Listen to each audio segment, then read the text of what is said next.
ياسين والقرآن الحكيم إنك لمن المرسلين على صراط مستقيم تنزيل العزيز الرحيم لتنذر قوما ما أنذر آباؤهم فهم غافلون لقد حق القول على أكثرهم فهم لا يؤمنون إنا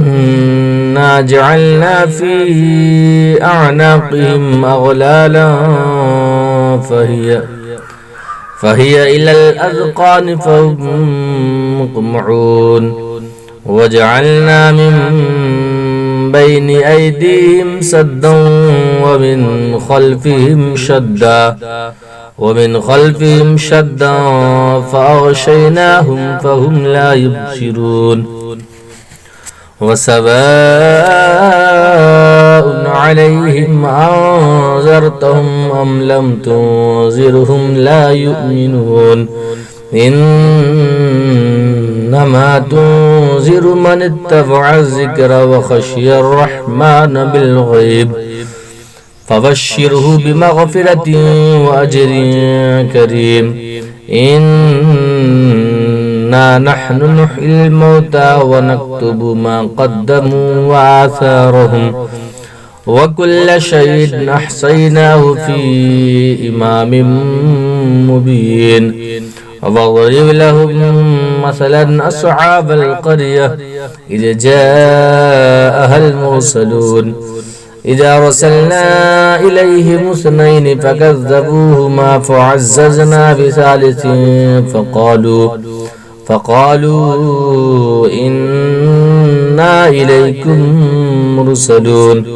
قالوا ما أنتم إلا بشر مثلنا وما أنزل الرحمن من شيء إن أنتم إلا تكذبون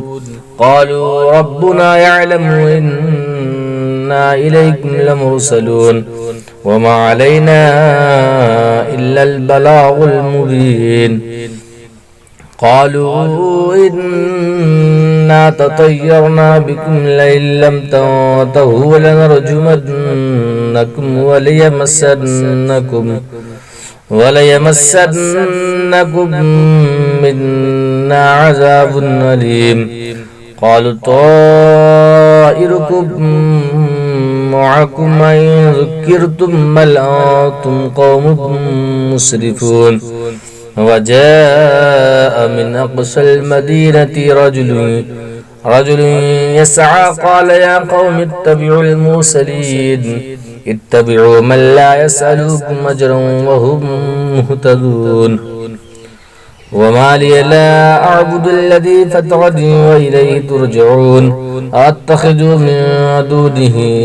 آلهة إن يردني الرحمن بضر لا تغني عني شفاعتهم شيئا ولا ينقذون إني إذا لفي ضلال مبين إني آمنت بربكم فاسمعون قيل ادخل الجنة قال يا ليت قومي يعلمون بما غفر لي ربي وجعلني من المكرمين وما أنزلنا على قومه من بعده من جود من السماء وما كنا منزلين إن كانت إلا صيحة واحدة فإذا هم خامدون يا حسرة على العباد ما يأتيهم من رسول إلا كانوا به يستهزئون ألم يروا كم أهلكنا قبلهم من القرون أنهم إليهم لا يرجعون وإن كل لما جميع لدينا معذرون وآية لهم الأرض الميتة أحييناها وأخرجنا منها عبا فمنه يأكلون وجعلنا فيها جنات جنات من نخيل وعنب وفجرنا فيها من العيون ليأكلوا من ثمره وما عملته أيديهم أفلا يشكرون سبحان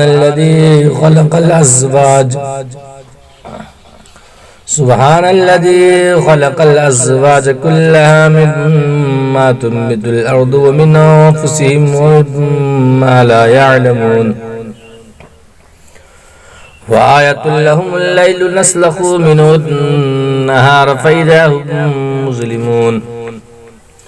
والشمس تجري لمستقر لها ذلك تقدير العزيز العليم والقمر قدرناه منازل حتى عاد كالأرجون القديم لا الشمس ينبغي لها أن تدرك القمر ولا الليل سابق النهار وكل في فلك يسبحون وآية لهم أنا حملنا زجاجتهم في الفلك المشحون وخلقنا لهم من مثله ما يركبون وإن نشأ نغرقهم فلا صريخ لهم ولا هم ينقذون إلا رحمة منا ومتاعا إلى حين وإذا قيل لهم اتقوا ما بين أيديكم وما خلفكم لعلكم ترحمون وما تأتيهم من آية من آيات ربهم إلا كانوا عنها معرضين وإذا قيل لهم انفقوا مما رزقكم الله قال الذين كفروا للذين آمنوا أنطعم من لو يشاء الله أطعمه إن أنتم إلا في ضلال مبين ويقولون متى هذا الوعد إن كنتم صادقين ما ينظرون إلا صيحة واحدة تأخذهم وهم يخصمون فلا يستطيعون توصية ولا إلى أهلهم يرجعون ونفخ في الصور فإذا هم من الأجداث إلى ربهم ينسلون قالوا يا ويلنا من بعثنا من مرقدنا هذا ما وعد الرحمن وصدق المرسلون إن كانت إلا صيحة واحدة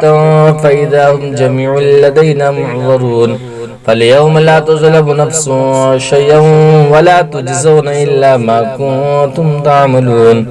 إن أصحاب الجنة اليوم في شغل فاكهون هم وأزواجهم في ظلال على الأرائك متكئون لهم فيها فاكهة ولهم ما يدعون سلام قولا من رب رحيم وامتازوا اليوم أيها المجرمون ألم أعهد إليكم يا بني آدم ألا تعبدوا الشيطان إنه لكم عدو مبين وأن اعبدوني هذا صراط